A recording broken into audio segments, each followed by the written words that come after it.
What I'd like to do today is talk about leadership from the prism of Judah. And I especially wanted to dedicate this shiur to a young man, Yuval, who lost his life just yesterday in Israel. He was in a tank, and apparently in the tank itself, something malfunctioned. And tanks are big and dangerous, and something terrible occurred, and he lost his life. It's something that we feel very, very deeply about because his family, surely as I remember it, in 2010 and 2011, they were in Riverdale. His father is a great scholar of the Middle East. I think his father's name is Ephraim. Am I right, Shuli? And Yes. the family, Oshrat and Effie Shoham are his parents. Yeah. He fell on Sunday, fell in Gaza. Was the brother of Shachar, Adi, Be'eri, and Shaked. and he was all of 22. I'm wondering if he was bar mitzvah by it because he goes back to about I think he was only in third or fourth grade when he was here. It's 12 years ago that they were here, I think. So he was a little younger, but maybe one of his siblings was. I don't know. great tragedy. They also did want to mention that a woman, Oksana, who was the executive director of Chovevei Torah, really put it on the map. So her husband, a young man in brain surgery, he lost his life. So I want to dedicate this class to them.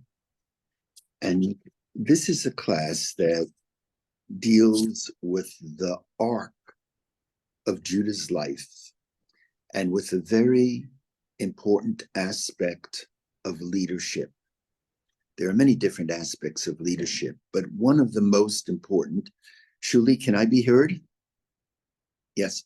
One of the most important aspects involves two words, and that is assumption of responsibility. That is to say, there are those who walk away from responsibility, who abdicate responsibility, and there are others who seize the responsibility. They step up to the plate and they assume responsibility. That is a key component part of leadership. And our point of departure, we'll get it to this week's portion, is in Genesis, Shuli, chapter 37, sentence 27. Now we're going back to the sale of Joseph. Now let's remember that Joseph was the eldest of Rachel. Of course, Jacob was his father, but Rachel was his mother. And maybe that's why Joseph was favored. Joseph was favored by Jacob because his favorite wife, with all the problems we have with being with more than one person, his favorite was Rachel. So Joseph is the one to whom he gave a coat of many colors. That's who he favored. As a matter of fact, our children were kind enough, and we saw Shuli there to take us yesterday to see Joseph. What is it called, Shuli? And the Technicolor coat or something? Joseph and the Amazing Technicolor Dream Coat. Boy, that was something, I tell you. They got the story a little wrong. Like they have Mrs. Potiphar sleeping with Joseph. I thought Joseph said, no, it's not for me. But there's a few distortions to make sure that it resonates, I guess, with the American psyche and the American public. But Joseph had one competitor, and his key competitor was Judah, because Judah was from Leah, that is Jacob's first wife, he was the critical son. The eldest one, Reuven, certainly was not going to be the leader, to inherit the leadership from Jacob, because Reuven had slept with Jacob's wife, if you remember that story. And Shimon and Levi certainly could not be in the leadership because they had vanquished and destroyed, I was going to say decimated, sweet story about decimated the entire town of Shechem. What's the story about decimated? The story is, I once heard Menachem Begin speak, and look, Carter has just died, and when he was in negotiations with Carter, and I don't have great memories of Carter, I really feel that as far as Israel was concerned, even during his presidency, I mean, he did do Camp David and Egypt, which was very important, but there were other aspects, even during his presidency, which were very, very troublesome. Anyway, so Begin told the story in front of thousands of people. He said that Carter says to him, Mr. Prime Minister, why are you always saying no to whatever suggestion I had? So Begin would say things like, well, Mr. Carter, you and I, we are people of the Bible, and we read the 10 Commandments. Of the 10 Commandments, 7 are no's, so I say no. But he kept pushing Begin. And Begin then said that at that point he stood up and he called out, Mr. Carter, our people have been tertiated. And Carter, who had a pretty good vocabulary, says, what in the world does tertiate mean? And apparently tertiate means 1 in 3. So what Begin meant was that in the Holocaust, when 6 million were murdered, and there were 18 million Jews, our people were tertiated 1 in 3. And it was then that he said, and by the way, he taught everyone present that decimated was a word. I'm sure someone's going to correct me, but what I remember him saying is that decimated means 1 in 10. And that word came on the horizon when the Romans destroyed the Second Commonwealth and 1 in 10 Jews were killed. So Begin actually said, we were not only decimated, we were tertiated. Anyway, so the first 3 of Jacob's sons with Leah, they could not inherit, but Judah could. And so you have Joseph, the eldest of Rachel, and the eldest of Rachel, on the one hand, in one corner of the ring, and on the other, you have Judah.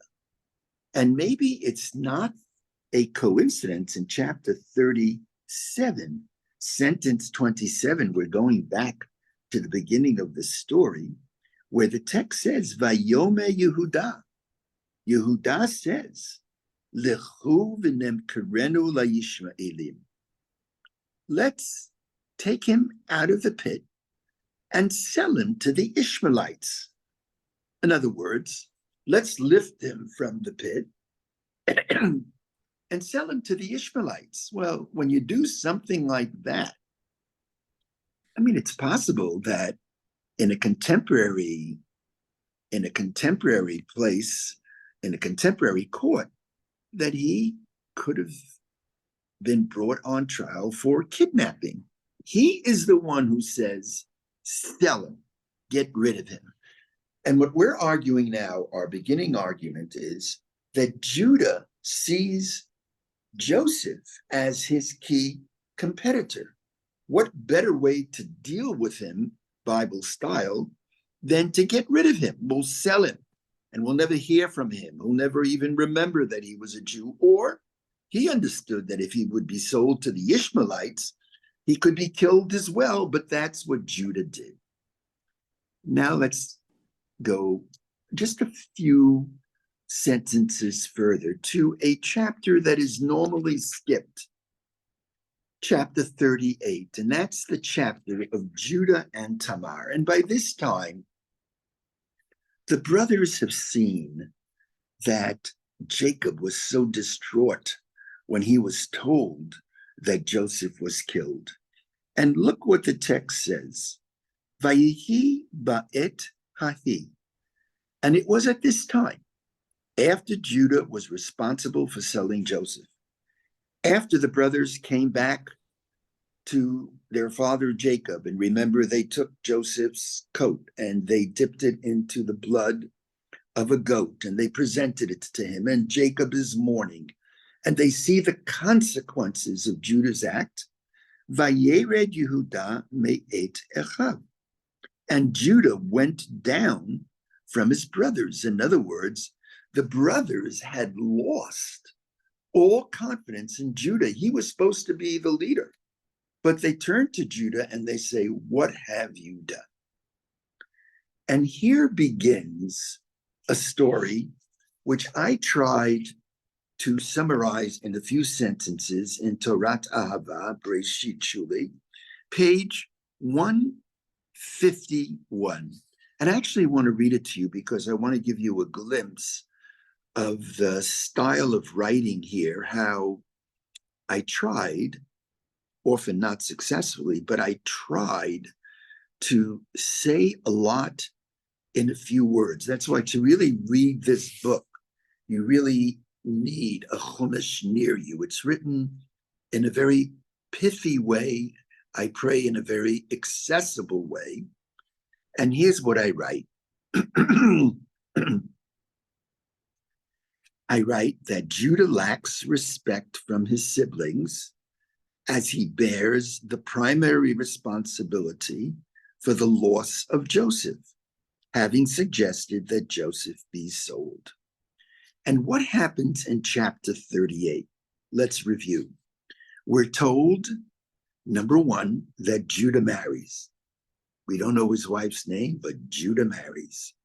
And they have 3 sons. The first is Er, the second is Onan, and the third is Shelah. That's number 2. 3 sons. Number 3, Er marries a woman by the name of Tamar, but dies. Er dies. And so Tamar, by the Levirate marriage, she falls to and marries the second brother, whose name is Onan. Onan dies. And so Tamar then falls to the third child, whose name is Shelah, Shin Lamed He. And I don't think it's a coincidence, and this is said by commentaries, that one could vowelize or vocalize the name Shelah as Shelah, which means that in truth, it means that Onan was hers, that they were destined to marry. But Judah, realizing that his 2 eldest sons, it's confusing here, had died married to Tamar, decides 2 is enough. And there's a lot of discussion about that in the Talmud. And Judah blocks Tamar from marrying Shelah. So let's go over this again. Step 1, Judah marries. Step 2, he has 3 children. Step 3, the first 2 of those children are married to Tamar, and the third one is blocked by Judah from marrying Tamar. Step 4, Judah's wife dies. That's step 4. Step 5, Tamar, the daughter-in-law, sees this as an opportunity to realize her dream of having a child from the lineage of Judah. It's a little confusing. But since she has been blocked from marrying Judah's son, she says, I'll have relations with the father, with Judah. And from Judah, there will be a son, and that son coming from Judah, from the line of Judah, will take his place as a very, very important personality in Jewish history. And so what does she do? She gets dressed as a harlot. And Judah sees her. He sees that she's beautiful. He doesn't recognize her as his daughter-in-law because she had covered her face, and they have relations. But she says to Judah, I need pay. And he says, I have no money. And she says, well, do you have a credit card? Do you have anything that you can give me as an eravon, as a guarantee? And he gives something as a guarantee. He gives his coat, his seal, he gives his seal, and he gives his strings, something like that. We'll come to it. Let's take a look, if you have it, Shuli, page 151, the third paragraph on 151. And here's what it says. Here's going to be one paragraph that reviews what took us 5 minutes to explain from he sinks. Do you see it there? Let's make it as large as you can. That's where it is. He, Judah, sinks to even lower depths after his wife dies. His daughter-in-law, let's take it from the second paragraph. Let's take it from the top. The role of Judah in the Joseph narrative reveals the story of a man who sinks to the lowest depths, yet overcomes with strength, rising to great ethical heights. Judah lacks respect from his siblings as he bears the primary responsibility for the loss of Joseph, having suggested that Joseph be sold. He sinks to even lower depths after his wife dies. His daughter-in-law, now look at this sentence, widowed from 2 of Judah's sons and blocked by Judah from entering a levirate marriage with the third, dresses as a harlot and has relations with Judah. While Judah's intentions are impure, Tamar's are pure, as she seeks to have a child from Judah's family. Judah promises Tamar payment later, but Tamar insists on an eravon. Eravon means a guarantee. And Judah gives her as a guarantee a seal, a string, and a staff. And this is what I'd like to add. When first reading this for years, I thought that they were just random items that he had. But then it dawned that these items may have deeper meaning. Eravon relates to arevut, feeling a sense of responsibility for the other. Assuming responsibility is the foundation of leadership. Yet Judah gives this away. He gives away his leadership. How so? Not coincidentally, the objects he gives Tamar are related to different leadership roles. Let's take it one at a time. The seal in Hebrew, the chotemet. What is the seal? We're in Hanukkah. On Hanukkah, in order to recognize that the oil was pure, it needed the seal of the high priest. This was used by the high priest to indicate the purity of the ritual object, And he gives that away, the seal. Now, he wasn't the Kohen Gadol. He's from the tribe of Judah. The Kohen comes from Levi, but I'm saying from a homiletical perspective, he's giving away an item of leadership. And he gives away the string. In Hebrew, that's the patil.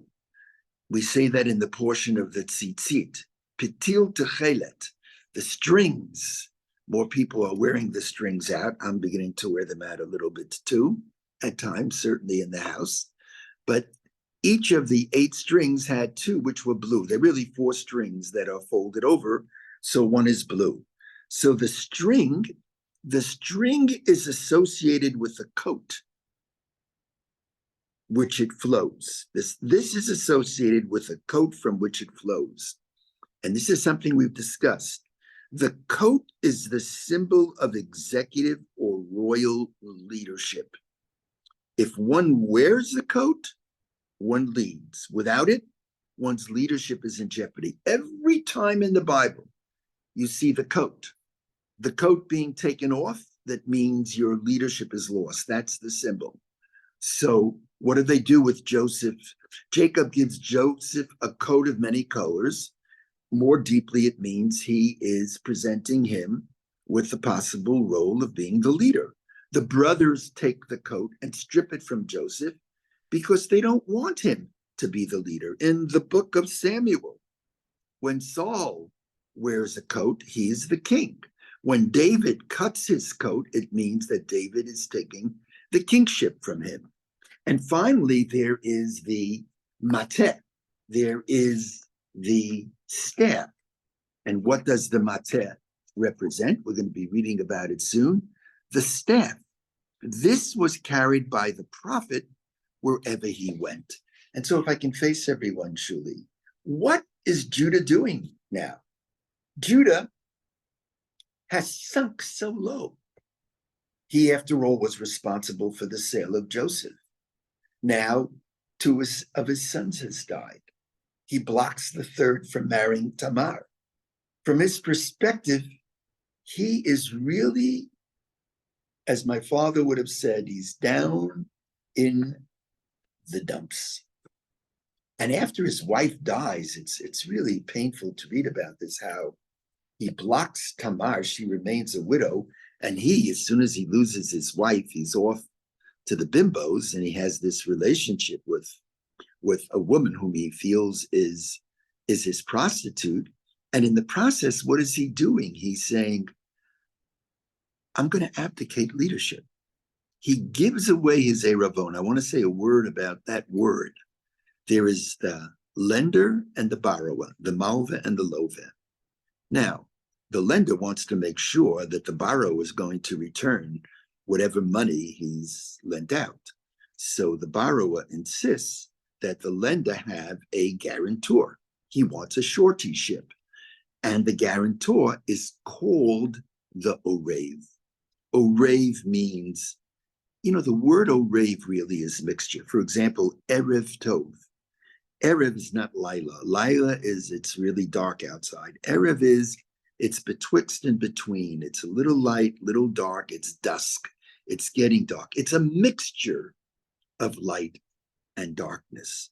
Or when we put an Erev around a community, what we're really doing is we're taking individual ownership and we're turning the whole community by circling it with halachic strings or with walls and having a common place where people can eat.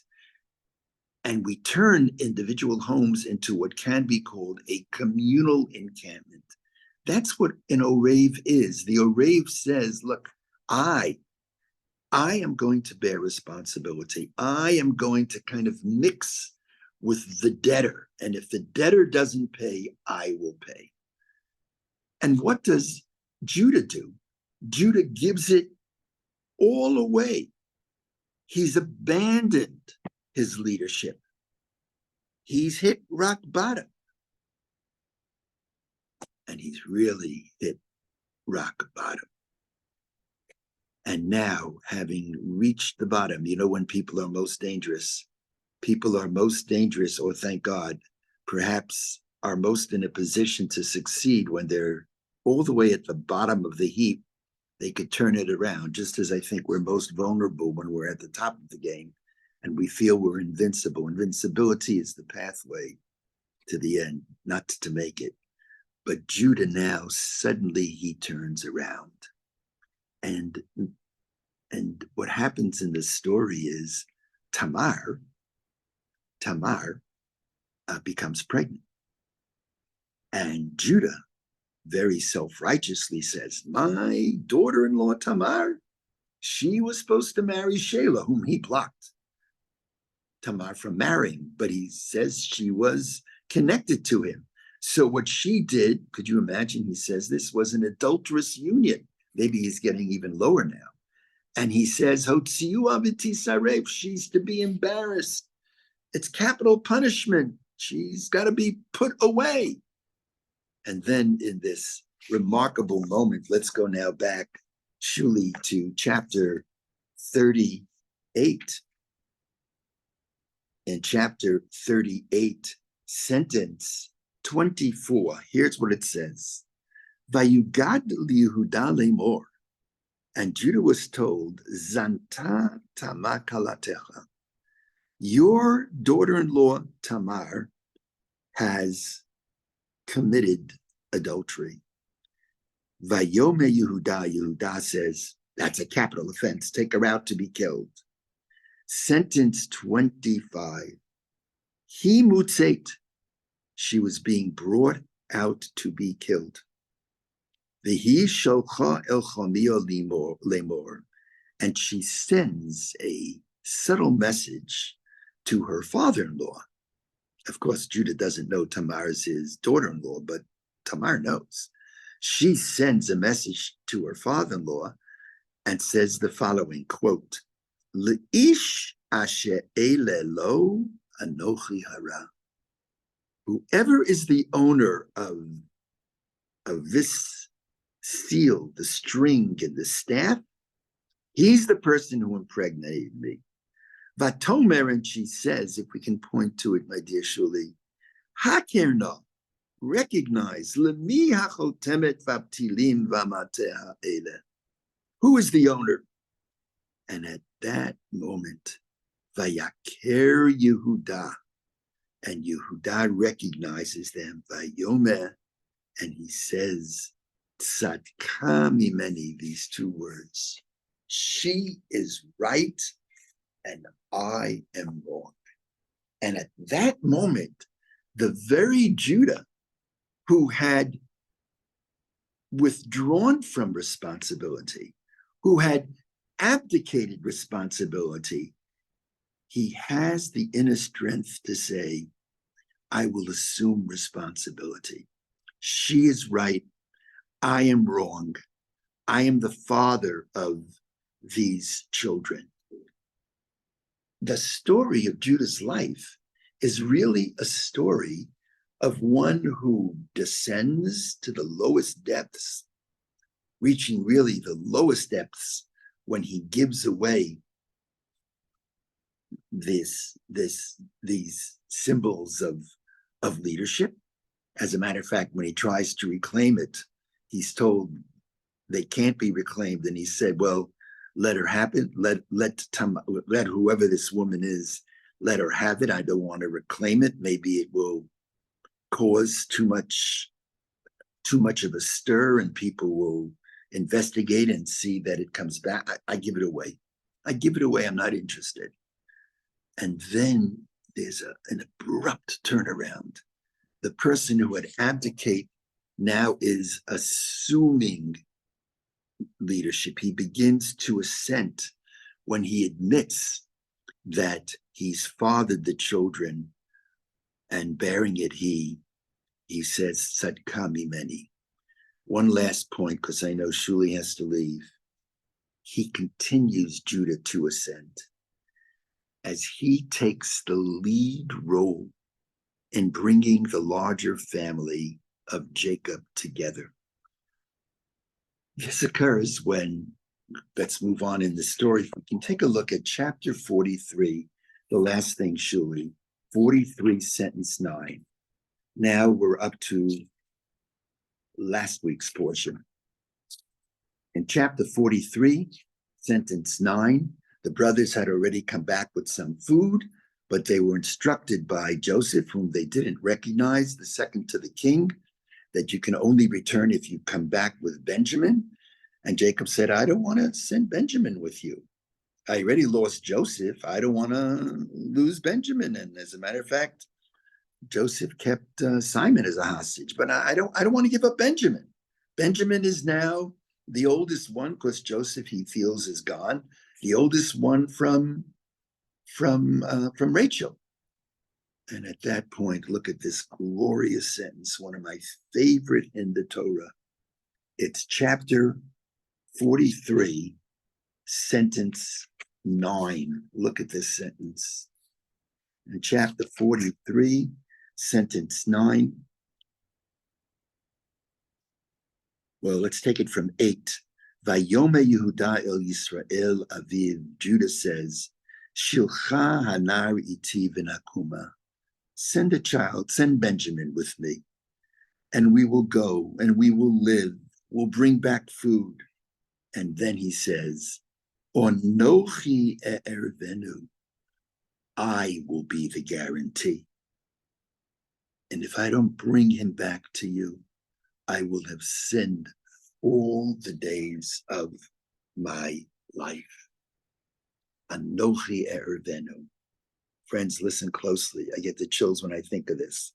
The same Judah who had given away the guarantee, the Eravon, who had given away all of those leadership symbols and says, I don't have anything to do with it. Now at this moment, he's turned it around. The same one who gave up the Eravon says, I will be the guarantor. It's a very, very deep level of being a guarantor. Let me say something quick, sort of like Talmudic. Normally there's the lender, the borrower, and a third person is the guarantor. Now here, in a certain sense, Judah is the borrower. He's kind of borrowing Benjamin, and he needs a guarantor to assure that he'll bring Benjamin back. But instead of the guarantor being a third person, Judah himself is like the debtor and the guarantor. He's like the guarantor of the first order. The Talmud actually calls this kind of person an Orev plus. It actually has a name, and the name of that person is a Kaplan. Judah does, by the way, in this week's portion. Now we're moving forward, and we all know the story that towards the end, so they're standing in front of, if you remember that they bring Benjamin to Joseph, and Joseph embraces Benjamin, but he then allows them to return, but placing the golden goblet in Benjamin's bag. And when they're caught and brought back, Joseph says, well, it was in Benjamin's bag. That means he is either we're going to kill him, or he's going to be in prison for life. And at that point in this week's portion, Judah stands up and he says these words. He says to Joseph, whom he doesn't know is Joseph, he says, Ki avdecha arav et anar. Your servant, me, Judah, I am the guarantee for this child. Here, Judah has come full circle. Watch this. Earlier, he sold Joseph, seeing Joseph as a threat to his becoming the covenantal heir. Joseph was the eldest of Rachel, so he sells Joseph. Now, Judah rises to defend Benjamin, who in the absence of Joseph is his greatest rival, and he becomes Benjamin's guarantor. Following? The same Judah who saw Joseph as a threat sells Joseph. Now, facing similar circumstances, he could have easily sold Benjamin out. Instead, he stands up. He could have said to Joseph at that point, yeah, Benjamin stole it. Take him. Take him. That's it. No, he doesn't do that. He stands up and he says about Benjamin, I am his guarantor. Don't take him as a prisoner. Take me as a prisoner. And I end this piece by writing the same Judah who relinquished leadership when first selling Joseph and then giving away his Eravon to Tamar assumes leadership by declaring his readiness to be the Orev, which makes him the worthy forerunner of Israel's kingship. Just a fascinating arc in the way this flows. Judah at the top of the world, he could have been the covenantal heir right in the beginning. He falls to the bottom, giving away the Orev, the Eravon. But his story is, you never know. Tshuva, repentance, for Maimonides, is you make a mistake, and if you're in the same circumstance again, you don't make the same mistake. It's not always the case that you get a second chance, but he got his second chance, and he made sure that this time he wouldn't fail, and he rises up. The relinquisher of leadership becomes the one who assumes leadership. And I think we're seeing that today amongst so many young people of all ages. But when I think about Israel, I think about young people. These fellas, our Gilad went in again today. He's in reserve duty for another 2 months. And I say to him, Gilad, you don't have to go in. You're 32 years old already. And he says, I have to go in. It's my responsibility. Ki avdecha Rabbi Tamar.